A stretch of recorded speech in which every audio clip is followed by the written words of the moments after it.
One of the primary things I want to have happen when children read my books and play the game and solve the puzzles, I want them to have a sense of wonder about how these things might have been created. You know, they understand that they're photographs, so they have to then think about, well, what is it a photograph of? I always liked games. As a kid, I really loved making things and building things.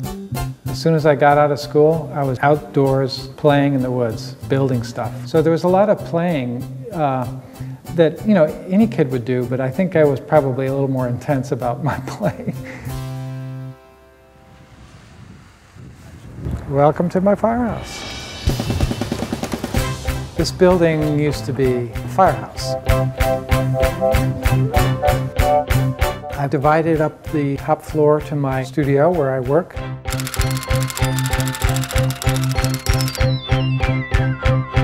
I have a production area, 2 large tables where I can build cardboard mock-ups. I have a bulletin board where I can pin up the photos as they're being done.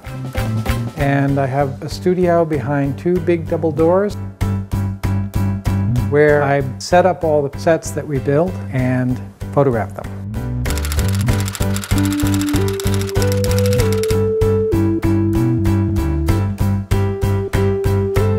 The sets themselves are built in the workshop, and that's in the back of the building where we have professional grade shop equipment, and we can saw and drill and lathe and sculpt and paint.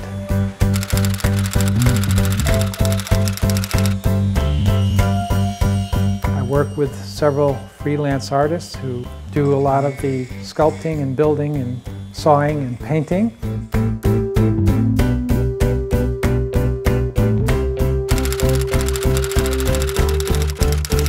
And when the sets are finished, we bring them out to the studio and set them up for the lighting and for the photography.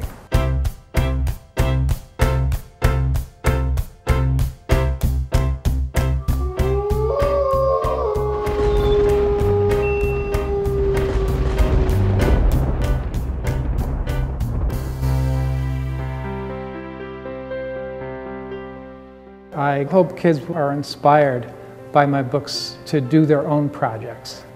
There's so much more than just taking the picture. To do photographic illustration, you have to have the objects. You have to have a scene, and if you don't have the scene, you have to make it. You have to build it from scratch. With Dream Machine, I hope to inspire kids to play in that way and to use their own imagination and creativity. I try to get kids to focus on not what I would do with the camera, but what I do in front of the camera. I try to get them to focus on building scenes that are their own construction out of found objects, out of using their own toys, and so on. A camera is just a means to record that activity. They really should just concentrate on the scene that goes in front of the camera and not worry about the camera. And certainly they can use the camera to document their construction setups, but it's really in that construction where the creativity in the kid comes out.